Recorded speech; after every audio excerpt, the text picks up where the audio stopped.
Welcome to the Roman Scroll, your go-to channel for captivating tales from ancient Rome and its vast empire. Today, we dive into the extraordinary life of Flavius Belisarius, a name that still resonates with military genius and unyielding loyalty in an era marked by treachery and shifting alliances. Belisarius stood as a beacon of strength and integrity, redefining the art of war and reclaiming lost territories for a declining Byzantine Empire. His journey from humble soldier to the right hand of Emperor Justinian is nothing short of legendary. Belisarius was born around 505 CE in Thrace, a frontier province of the Byzantine Empire in what is now Bulgaria. It was a harsh land where militarism and defense were part of daily survival, and from an early age, Belisarius showed courage, intelligence, and a natural talent for leadership. He began his career as a guard for Emperor Justin I, which gave him a close view of the empire's power dynamics and military needs. When Justin's nephew Justinian rose to the throne in 527 CE, he quickly recognized Belisarius' potential and appointed him commander of an elite unit of the imperial army. But Belisarius still needed to prove himself in the field. That chance came in 530 CE, when Justinian sent him east to face the Sassanid Persians at the fortress city of Dara in Mesopotamia. Outnumbered by a far larger Persian army, Belisarius devised a brilliant plan. He had trenches dug across the battlefield, forcing the Persians into narrow killing zones, where the Byzantines could strike with devastating efficiency. Against the odds, his strategy worked. The Persians were repelled with heavy losses, and the victory at Dara cemented Belisarius' reputation as a natural leader and a master of strategy. He was now a commander whose name would echo across the empire. But Justinian's ambition stretched far beyond the eastern frontier. He dreamed of restoring the lost glory of the old Western Roman Empire.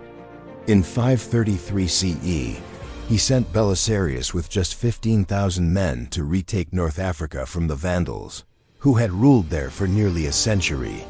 Despite being outnumbered, Belisarius executed a lightning campaign.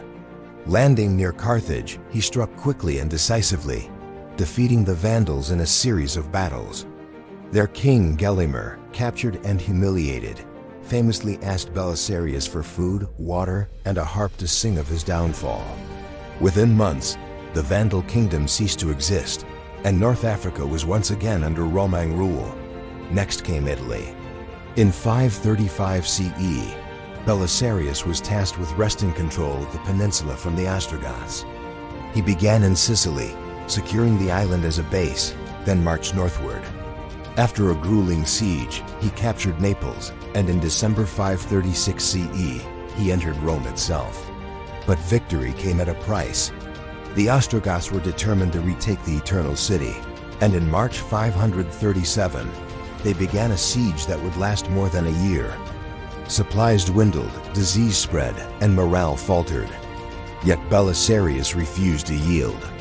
Through daring night raids and relentless leadership, he kept his soldiers fighting and disrupted the Ostrogoth supply lines. At last, in March 538, the siege was broken. Rome remained in Byzantine hands, and Belisarius' reputation as one of history's greatest generals was secure.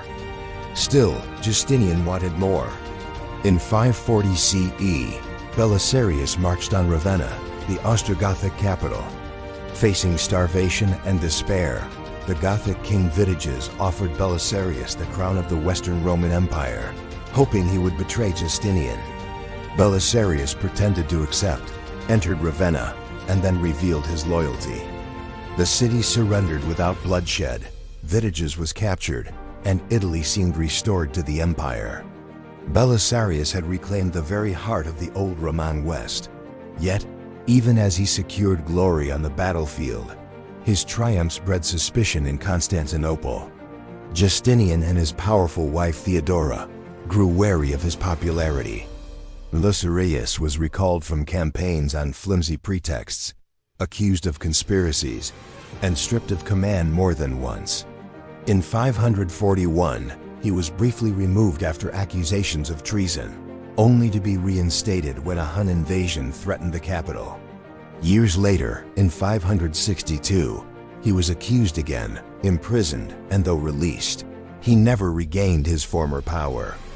By 565, Belisarius was a shadow of his former self, poor, disgraced, and sidelined by the very emperor he had served with unwavering loyalty. That same year, both Belisarius and Justinian died, leaving behind an empire still strong but haunted by the memory of its greatest general. Later legends, likely exaggerated, claimed Belisarius died blind and begging in the streets of Constantinople, a symbol of tragic betrayal. Whether true or not, the story captured the essence of his fall, a hero abandoned by the empire he had saved. Flavius Belisarius was more than a soldier. He was a master strategist, a loyal servant, and a man who rose from humble origins to stand among the greatest commanders in history. His victories at Dara, Carthage, and Rome restored territories thought lost forever. His loyalty never wavered, even when betrayed by those he served. And though his life ended in sorrow, his legacy endures. Belisarius reminds us that true greatness often comes with great sacrifice, and that courage, intelligence, and integrity can shine even in the darkest times. If you found the story of Belisarius as compelling as we did, give this video a thumbs up and share your thoughts in the comments below. Don't forget to subscribe to the Roman Scroll for more epic stories from the Roman and Byzantine worlds. Share this video with friends, family, and your community, and help keep the spirit of Rome alive.